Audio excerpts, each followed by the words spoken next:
आचार्य अशोक कुमार शर्मा जी, जो कि पिछले 15 वर्षों से ज्योतिष, वास्तुशास्त्र, अंक ज्योतिष एवं मंत्र शास्त्रों का अध्ययन एवं अध्यापन करते आ रहे हैं। अपने ज्ञान के प्रकाश से आचार्य अशोक कुमार जी हमारे जीवन को प्रकाशमय कर रहे हैं। उनके इसी योगदान और सहयोग के लिए उन्हें ज्योतिष अलंकार, ज्योतिषाचार्य, देवज्ञ शिरोमणि तथा पुरोहित जैसी बड़ी उपाधियों से अलंकृत किया जा चुका है। आचार्य अशोक कुमार शर्मा जी का मानना है कि सभी शास्त्रों का निर्माण सिर्फ मानव कल्याण के लिए हुआ है। पिछले 1 दशक से भी ज्यादा समय से आचार्य अशोक कुमार शर्मा जी ने न केवल असंख्य लोगों को परामर्श देकर उनका जीवन धन्य किया, बल्कि लोगों के जीवन में खुशियों की बरसात की। आचार्य अशोक कुमार शर्मा जी अपने ज्ञान, अपने कौशल से ज्योतिष, वास्तु, अंक ज्योतिष आदि विषयों पर अपने छात्रों के जीवन को प्रकाशमय कर रहे हैं। नमस्कार, हमारे इस खास कार्यक्रम ग्रहों की शतरंज में आपका बहुत बहुत स्वागत है। मैं हूं आपके साथ रचना मिश्रा। दोस्तों, इस कार्यक्रम के जरिए हम ज्योतिष शास्त्र, वास्तु शास्त्र आदि शास्त्रों से फैली भ्रांतियों को दूर करने की कोशिश करते हैं और इस कार्यक्रम के जरिए हम आपके फ़ोन कॉल्स, आपकी ईमेल्स, आपके एसएमएस और आपके मैसेजेस में पूछे गए सवालों का जवाब भी देते हैं। और साथ ही यहाँ पर आपसे एक बात और कहना चाहूँगी कि आपने जो प्यार और स्नेह हमारे इस कार्यक्रम को दिया है, हमें दिया है, उसके लिए आपका तहे दिल से शुक्रगुजार हूँ मैं। तो चलिए अपने इस कार्यक्रम को आगे बढ़ाते हैं और हमेशा की तरह हमारे साथ आज भी स्टूडियो में मौजूद हैं आचार्य अशोक कुमार शर्मा जी। आइए उनका स्वागत करते हैं। आचार्य जी, आपका बहुत बहुत स्वागत है हमारे इस खास कार्यक्रम ग्रहों की शतरंज में। नमस्कार दोस्तों, इस कार्यक्रम में हम आपको बताते हैं वो छोटी छोटी बातें जो होती तो बेहद छोटी हैं, लेकिन कहीं ना कहीं आपके और हमारे जीवन में बहुत बड़ा रोल अदा करती हैं। हम इन्हें नज़रअंदाज कर देते हैं, लेकिन अगर इन्हें जहन में रखते हैं तो कहीं ना कहीं अपनी समस्याओं से हम खुद ब खुद रास्ता ढूंढ लेते हैं।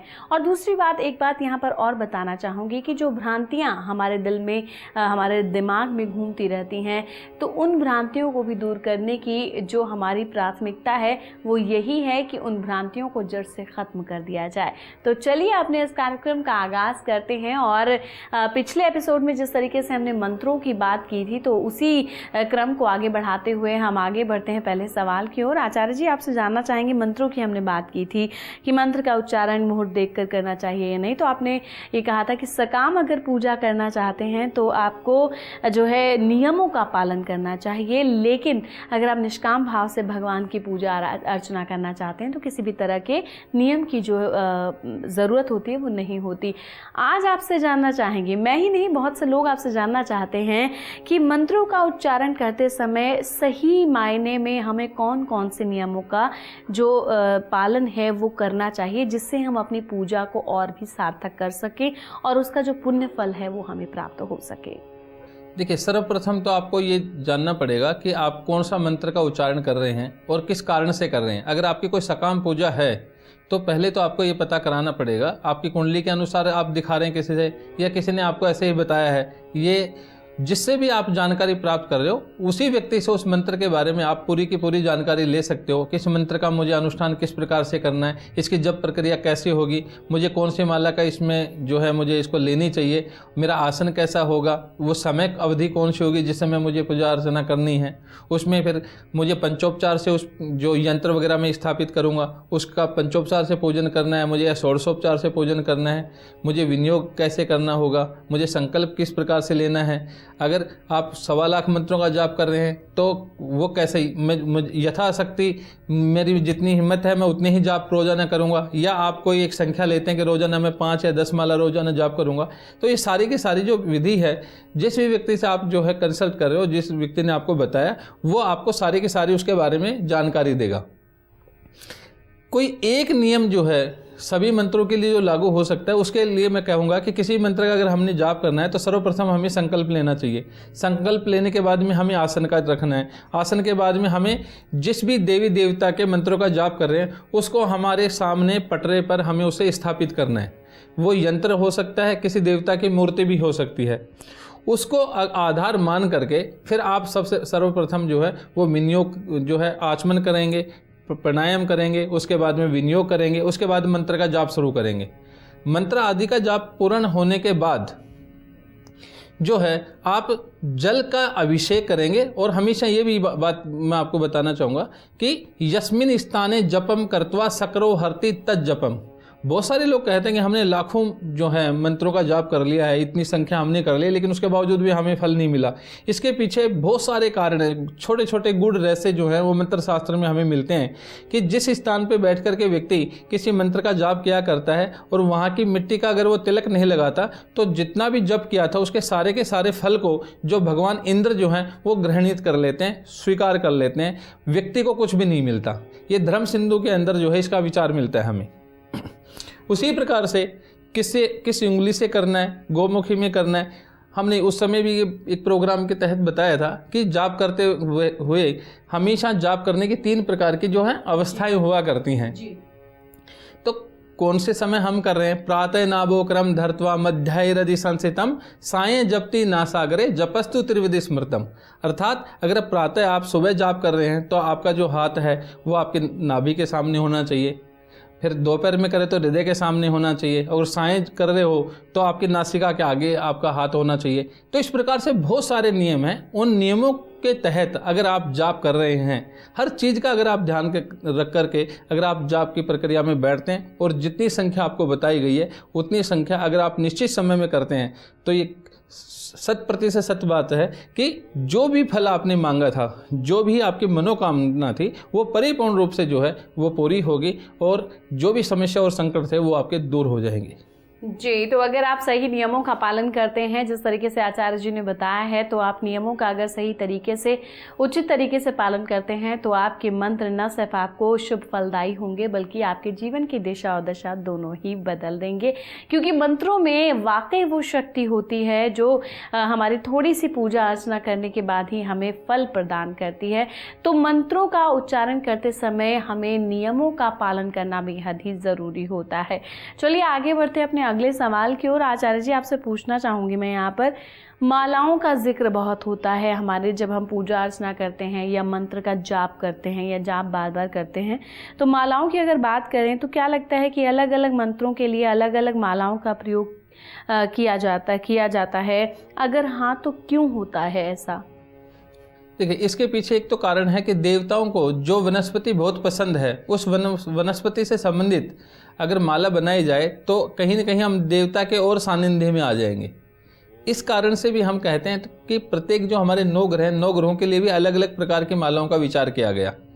उसी प्रकार देवताओं के लिए भी किया गया। जैसे माँ भगवती लक्ष्मी हैं, अगर हमें उनके मंत्र का जाप करना है तो हमारे पास 2 प्रकार की मालाएं अगर हों, या तो स्फटिक की माला हो हमारे पास, या हमारे पास जो है कमलगट्टे की माला हो। लेकिन तुलसी की माला पे कभी भी नहीं करना चाहिए, क्योंकि माँ भगवती लक्ष्मी और तुलसी जी की जो आपस में बिल्कुल प्रीति नहीं है, आपस में बिल्कुल नहीं बनती है। तो इस प्रकार का जो विचार है वो मालाओं के संदर्भ में अलग अलग प्रकार से किया गया। जैसे आप बृहस्पति ग्रह का अगर आप जाप कर रहे हैं तो हल्दी की गांठ पे करना चाहिए। ऐसा क्यों कहा गया? बृहस्पति जो है वो ज्योतिष शास्त्र में पीले कलर का जो है वो रिप्रेजेंट करता है, उनका जो रंग है वो पीला रंग है। इस कारण से हमने हल्दी भी हमारी पीली होती है तो इसे हल्दी की माला पे। ऐसे ही गणेश भगवान की जो है पूजा अर्चना के बात में तो उनके लिए भी हमने पीली जो है हल्दी है उसी की बात करी हमने। तो अलग अलग देवताओं के संदर्भ में अलग अलग प्रकार की मालाओं का हमारे यहाँ पर विचार मिलता है। लेकिन एक शब्द है आपत्ति काले मर्यादा नास्ति। व्यक्ति अनंत श्रद्धा का भाव रखे हुए है और उसके पास ऐसी कोई व्यवस्था नहीं है कि जिस देवता की वो पूजा करना चाहता है उससे संबंधित उसको माला नहीं मिल रही तो क्या वो पूजा नहीं करेगा? वो अवश्य करेगा।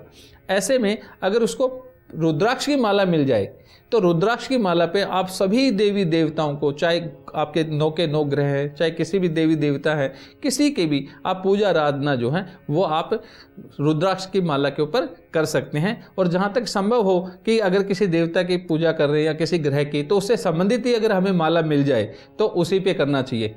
अगर मान लीजिए कि आपको माला भी नहीं मिलती तो हमारे यहाँ पर एक विधान है जिसका नाम है कर माला। कर का मतलब हाथ होता है। अगर जो हमारा हाथ हुआ करता है इसके अंदर अगर जो हमारी रिंग फिंगर है उसका जो ऊपर से पहला पोरवा छोड़ के दूसरे नंबर से अगर हम चलें तो 1 2 3 4 5 6 7 8 9 10 इस प्रकार से अगर हम करें तो ये हमारी एक माला बोलते हैं, इसको 10 मंत्रों की माला हो जाती है। अगर इसको हम 10 टाइम्स करेंगे तो 100 हो जाएंगे और एक टाइम में आप आकर के यहाँ रुक जाएंगे। तो ऐसा करने से भी आपकी 108 की माला हो जाती है। करमाला भी उतना ही फल देने में सक्षम हुआ करती है जिस प्रकार से आपकी और मालाएं देने में सक्षम होती हैं। तो मालाओं का बड़ा विचार है। मालाओं का एक तो सबसे बड़ा फायदा ये होता है कि आपसे गलती होने की संभावनाएं बहुत कम हुआ करती हैं। आपकी काउंटिंग जो है वह परिपूर्ण रूप से सही चलती रहती है। तो दोस्तों, आचार्य जी ने जिस प्रकार से बताया कि मालाओं का जो है अपना अलग ही महत्व होता है। जिस देवता को जो चीज़ प्रिय होती है, जिस वनस्पति से उनको प्रेम होता है, अगर उसी की माला का हम प्रयोग करते हैं तो वो ज़्यादा फायदेमंद होता है। अगर ऐसा नहीं आप कर सकते हैं, अगर नहीं माला आपको मिल रही है, तो आप रुद्राक्ष की माला पर अब जो सारे जाप जो हैं वो कर सकते हैं। यदि आपके पास रुद्राक्ष की माला भी नहीं है तो आप जिस तरीके से आचार्य जी ने बताया कि कर माला का इस्तेमाल कर भी आप जो है अपने मंत्रों का जाप कर सकते हैं और अपने जो मंत्र का जाप जो आप कर रहे हैं वो सफल कर सकते हैं। तो दोस्तों, छोटी छोटी बातों को ध्यान रखना बेहद ही ज़रूरी होता है। कई बार हम इन्हें नहीं जान पाते हैं, ना ही तो हमारे पास पढ़ने का इतना मौका होता है। तो ये कार्यक्रम जो आप देखते हैं, इसके ज़रिए छोटी छोटी बातें ही बताई जाती हैं जो कि आपके जीवन में कहीं ना कहीं बड़ा किरदार निभाती नजर आती हैं। तो यहाँ पर मैं आपसे ये जानना चाहूँगी, क्या हम रत्नों का चुनाव खुद से कर सकते हैं या फिर हमें राशि के अनुसार ही पहनना चाहिए, या राशि के अनुसार ही उन्हें खरीद कर हमें किस धातु में बनाना है ये भी देखना बहुत ज़रूरी होता है? या आजकल के टाइम में, आजकल के दौर में देखा जाए तो स्टोन्स जो है वो फैशन ज्वेलरी भी बन जाती है। तो अगर जैसे कोई चाहता है कि जर्कन का हम लॉकेट भी पहने और कान में भी उसके ईयरिंग्स पहने, जो रिंग है वो भी पहने, तो क्या ऐसा भी किया जा सकता है? आप और मैं अपने जीवन में जो कुछ भी कर रहे हैं उसके पीछे जो महत्वपूर्ण जो कारण है वो हमारा भाव है। व्यक्ति का जैसा भाव जिस चीज़ के साथ जुड़ जाएगा वैसा ही व्यक्ति को परिणाम मिलेगा। आजकल आर्टिफिशियल ज्वेलरी आती है और हम देखते हैं कि उसमें बहुत सारे जो हैं छोटे छोटे जरीकन जो है लगे होते हैं और 100 200 बहुत सारी क्वांटिटी उनकी जरीकन्स की होती हैं और बहुत सुंदर सुंदर नेकलेस हैं, बहुत सारी चीज़ें, ऑर्नामेंट्स जो हमें मिलते हैं।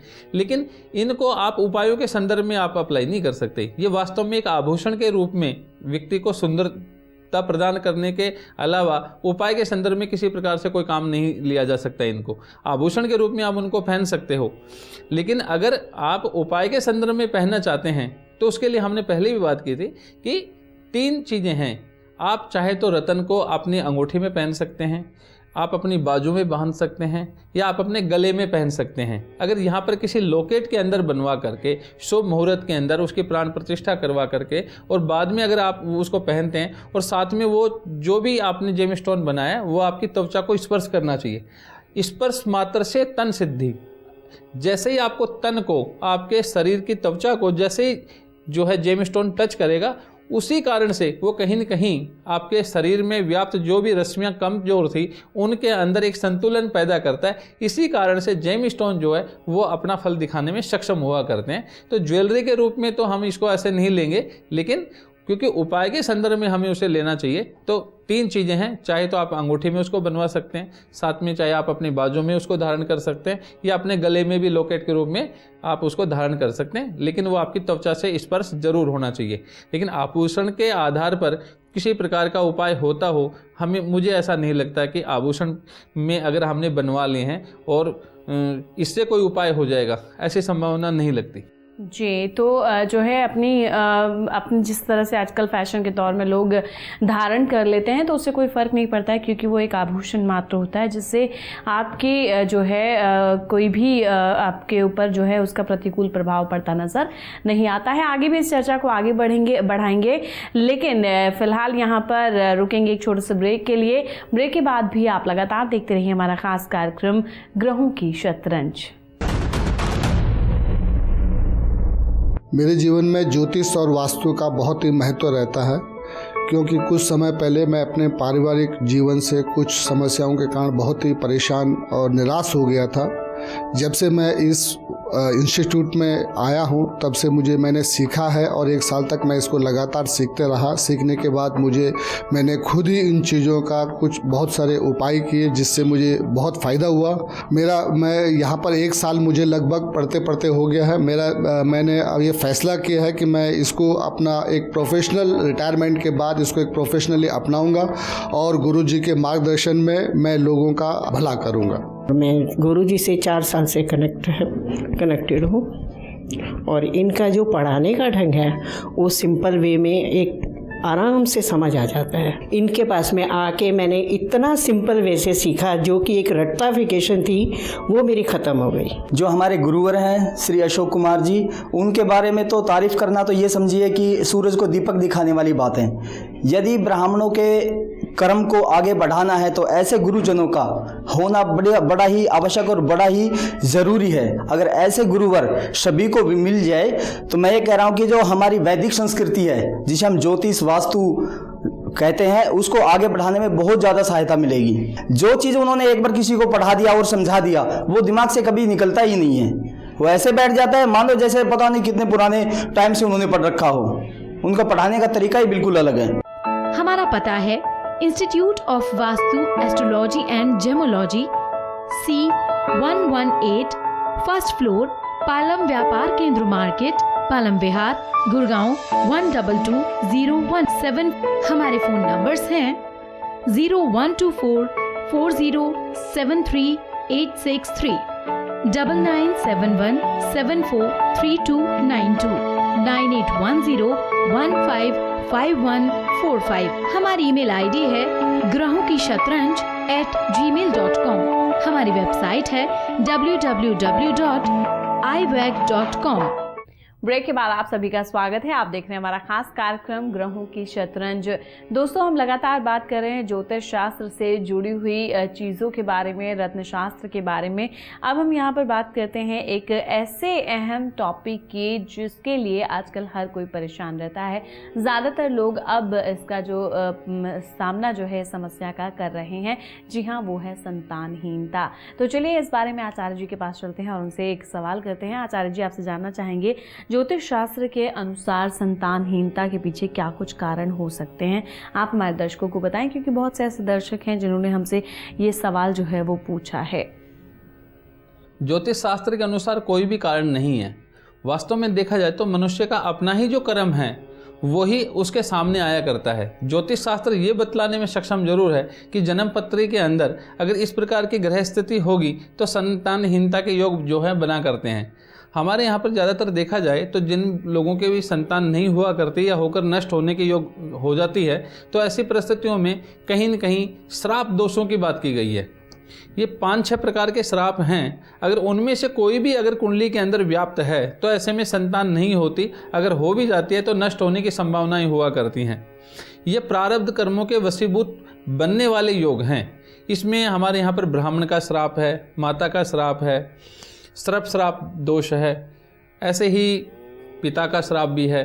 तो देखा जाए तो हमने पिछले जन्मों में, यदि हमने इसी जन्म की बात कर लीजिए, पिछले जन्म में तो बाद की बात करेंगे, अगर इस जन्म में अगर एक व्यक्ति अपने माता पिता के साथ अच्छा व्यवहार कर रहा है तो इसका अर्थ ये हुआ कि कहीं ना कहीं माता पिता से तो कोई भी उत्पन्न दोष नहीं होगा। लेकिन हम समाज में देखते हैं कि बहुत सारे जो लोग हैं अपने माता पिता को भी जो है वो वृद्धाश्रम में छोड़ आते हैं, उनके साथ में अच्छा व्यवहार नहीं करते। तो आप देख सकते हो कि ये आज की परिपाटी नहीं है, ये बहुत समय से चली आ रही है। ऐसी कुछ परिपाटियाँ, ऐसी कुछ कुरीतियाँ हैं कि संतान जो है जैसे ही जवान हुआ करती है, शादी होने के बाद उनके बाल बच्चे होते हैं, अपने माता पिता के प्रति उतनी आस्थावान नहीं रहती, उतनी श्रद्धावान नहीं रहती और उनके प्रति उनकी जो जिम्मेदारियां बनती हैं उनसे कहीं ना कहीं वो मुंह फेर लेती है। ऐसे जो लोग हुआ करते हैं जिन्होंने पिछले जन्म में इस प्रकार के जो है ना जो कर्म किए हुए होते हैं, उनकी कुंडलियों में ये दोष बना करते हैं। इसी कारण से उनको इस जन्म में कोई संतान नहीं प्राप्त होती। तो कुंडली में ये योग बनते हैं। कुछ योग हैं, मान लीजिए कि किसी की कुंडली के अंदर अगर मंगल की राशियों में राहु बैठा है 5th हाउस में और मंगल से भी दृष्ट है, तो इसके कारण सर्प श्राप दोष के कारण से सुत क्षय होता है या संतान नहीं हुआ करती। हमारे पास बहुत सारी कुंडलियां हैं ऐसे लोगों की जिनकी कुंडलियों में योग विद्यमान है और उनके अभी तक संतान नहीं हुई। और ये भी सच बात है कि अगर दृढ़ क्रम है व्यक्ति का तो दृढ़ फल मिलना है तो व्यक्ति शांति या उपाय भी नहीं किया करता। अगर अदृढ़ क्रम है तो व्यक्ति शांति के साथ चलना भी करता है और जो भी उपाय बताए जाते हैं उनको वो करवाता भी है, जिसके कारण से संतान जो है उनके हो भी जाया करती है। अपुत्रस्य गतिर नास्ति शास्त्रेषु सूर्योदय मुने। हे मुनिवर, ऐसा कहा गया कि बिना पुत्र के सदगति नहीं मिलती। तो संतान होना पहली प्राथमिकता है, क्योंकि हमारे यहाँ पर जो पितृऋण हैं, ये पितृऋण भी दो प्रकार की बातें हम लोग करते हैं। तो एक तो है सृष्टि के अंदर अपना योगदान देना, जैसे देवऋण है, ऋषि ऋण है और पितृऋण है।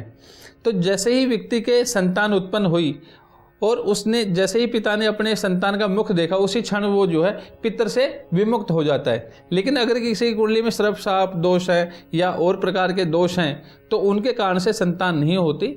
ऐसे में व्यक्ति को अपनी हॉरोस्कोप जो है किसी ज्योतिषी को दिखानी चाहिए और वो निर्णय लेगा। और ये सब तो आपको हम लिखित में भी दिखा सकते हैं। एक ज्योतिषी ऐसे ही नहीं बात करता, जो भी चीज़ होगी अगर वो बता रहा है तो वो प्रमाणिक जो है हमारे शास्त्रों में लिखा होगा कि ये ग्रह स्थिति होने से व्यक्ति की कुंडली में ये योग बना करता है और उस योग का फल हमारे यहाँ पर ये लिखा हुआ है।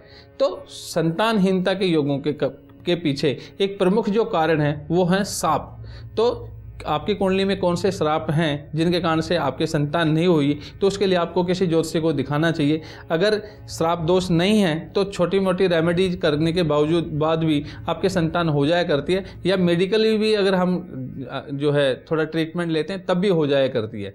तो कुंडली के अंदर जो है ये सारे योग बना करते हैं, उसी के आधार पर हम ये भी जान सकते हैं कि व्यक्ति को संतान होगी या नहीं होगी। जी, तो ज्योतिष शास्त्र के अनुसार जो है संतानहीनता के पीछे क्या कारण होते हैं ये आचार्य जी ने आपको बताया है।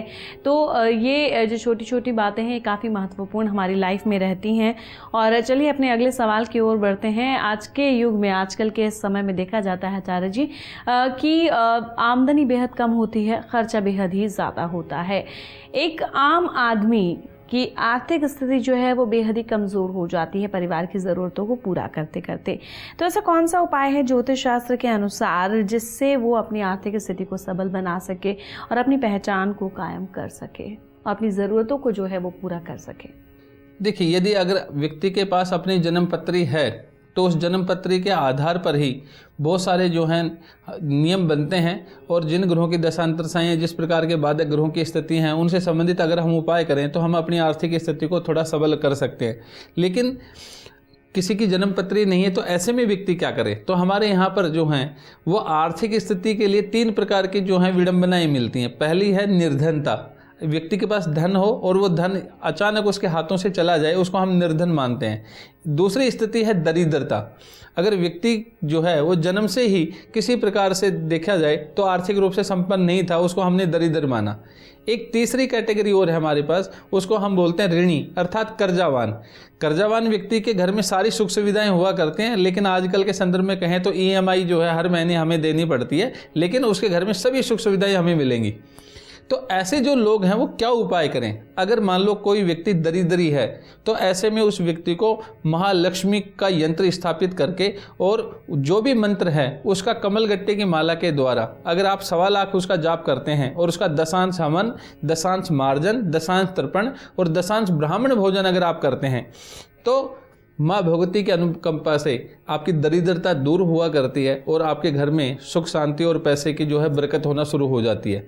उसी प्रकार से अगर कोई व्यक्ति निर्धन है तो ऐसे में उसको कुबेर का यंत्र स्थापित करना चाहिए। फिर कुबेर के जो मंत्र हैं उनका अनुष्ठान करेगा, सेम प्रोसेस चलेगा हमारा। उसके भी 1.25 लाख आप मंत्रों का आप जाप करेंगे, उसके बाद उसका 10 हवन, मार्जन, तर्पण और ब्राह्मण भोजन आदि करेंगे। ऐसा करने से निर्धनता से मुक्ति मिलती है। अगर कोई व्यक्ति ऋणी है, इनकम सोर्स भी है लेकिन हर महीने हमें जो है कहीं ना कहीं EMI देनी है, कर्जा हमारा उतर नहीं रहा है, एक्सपेंडिचर ज़्यादा है, कमाई हमारी कम है, तो ऐसे में व्यक्ति को मंगल ग्रह का जो है और साथ में अगर आप माँ लक्ष्मी का यंत्र है वो भी अगर आप साथ में स्थापित करते हैं तो आशातीत जो हमें है ना जो परिणाम देखने को मिलते हैं। तो इस प्रकार से अगर हम यंत्रों की स्थापना करें और उनके साथ में उनके मंत्रों का भी अगर उनके सम्मुख बैठ करके पूजा आराधना करते हैं तो पैसे की कोई कमी नहीं हुआ करती और व्यक्ति की आर्थिक स्थिति बहुत सबल हुआ करती है। साथ में एक बात और कहना चाहूँगा कि दक्षिणावर्ती शंख भी जो है वो भी अगर हम आप लोग जो हैं अगर घर में स्थापित करते हैं तो इससे भी बरकत बनी रहती है और अन्न धन के भंडार भरे रखते हैं और किसी प्रकार के आर्थिक रूप से कोई प्रकार की कोई दिक्कत नहीं हुआ करती। और जो भी पैसा आता है वो कहीं ना कहीं गलत कार्यों में खर्च नहीं होता, बीमारी पे खर्च नहीं होता, किसी वाद विवाद में खर्च नहीं होता, बल्कि वो आपके पास जुड़ा रहा करता है और शुभ कार्यों के अंदर जो है आप उस वो जो है वो खर्च हुआ करता है। तो आर्थिक स्थिति के लिए इनमें से कोई भी उपाय जो है आप अपना सकते हैं, लेकिन मंत्रों का अनुष्ठान जो है वो हमेशा सभी उपयोगों के अंदर जो है वो सर्वश्रेष्ठ माना गया है। जी, तो अपनी आर्थिक स्थिति को मजबूत करने के लिए जिस प्रकार से आचार्य जी ने बताया, आप उन यंत्रों का जो है स्थापना अपने घर में कर सकते हैं। जिस प्रकार से यदि आप निर्धन हैं, निर्धन की परिभाषा क्या होती है ये आचार्य जी ने बताया, और कौन दरिद्र होता है इसकी भी परिभाषा आचार्य जी ने हमें बताई है, और साथ ही दरिद्र कौन होता है इसकी भी परिभाषा हमें बताई है, और बताया है कि किस तरह से जो है इन्हें पूजा करनी चाहिए। इस कैटेगरी में जो भी लोग आते हैं तो किस तरह से जो है वो अपनी आर्थिक स्थिति को धीरे धीरे जो है आगे बढ़ा सकते हैं, मजबूत कर सकते हैं आर्थिक स्थिति को, और अपनी ज़रूरतों को पूरा कर सकते हैं, अपने परिवार को खुश रख सकते हैं। छोटे छोटे उपाय हैं जिन्हें अगर आप करते हैं तो आप यकीन मानिए कि आपका जीवन न सिर्फ संवर जाएगा बल्कि खुशहाल भी हो जाएगा। चलिए रुक करते हैं अपने अगले सवाल का। ज्योतिष शास्त्र की अगर हम बात कर रहे हैं, एक और सबसे बड़ी समस्या आजकल देखने को मिलती है कि बच्चों का पढ़ाई में मन नहीं लगता है कई बार, और बच्चे पढ़ाई भी नहीं कर पाते हैं ठीक से, उनका खेलकूद में ज़्यादा मन लगता है, ये बिल्कुल ही वो पढ़ाई को भूल जाते हैं। तो क्या ऐसे कौन कौन से उपाय हैं ज्योतिष शास्त्र के अंतर्गत, कौन कौन से ऐसे मंत्र हैं जिनका जाप करना चाहिए, और कौन से ऐसे उपाय करने चाहिए जिससे कि घर में जो बच्चे हैं उनका पढ़ाई में मन लगे, घर में पढ़ाई का वातावरण भी बना रहे और उन्हें दिन ब दिन तरक्की भी मिलती रहे? हमारे यहाँ पर माँ भगवती जो सरस्वती हैं उनके दो रूप मिलते हैं। पहला जो रूप है उसका नाम है वाग्वादिनी। जो भी व्यक्ति अपने जीवन में अपनी वाणी को उच्चता के शिखर पर लेके जाना चाहता है उसे माँ भगवती वाग्वादिनी की पूजा अर्चना करनी चाहिए।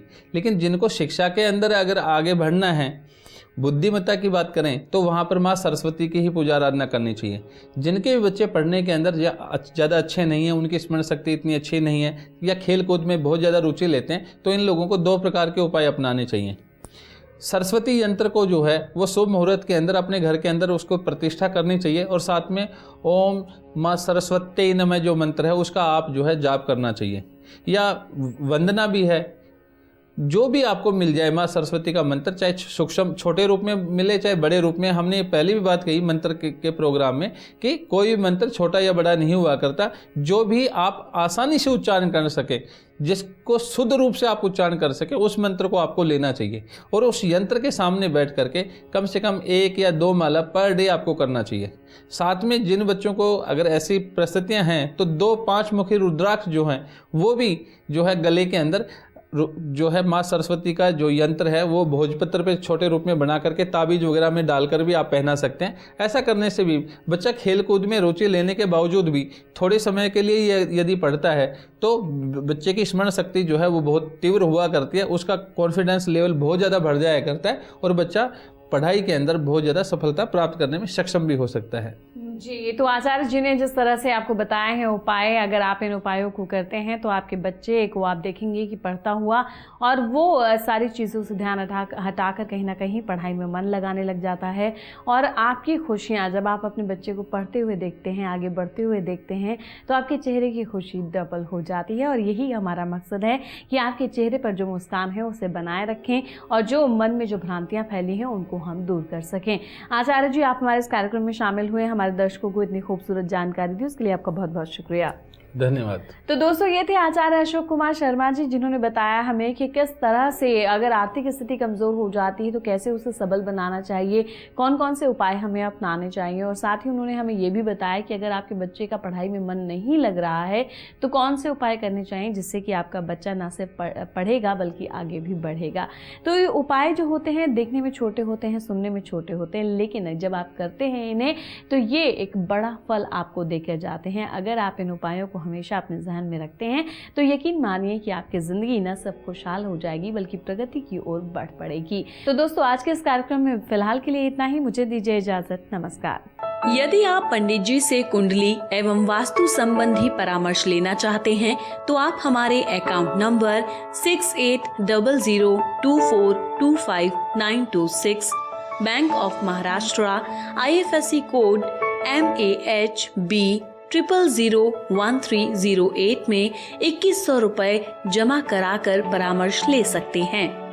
हमारा पता है institute of Vastu astrology and gemology, C118, first floor, Palam व्यापार केंद्र मार्केट, पालम विहार, गुड़गांव 122017।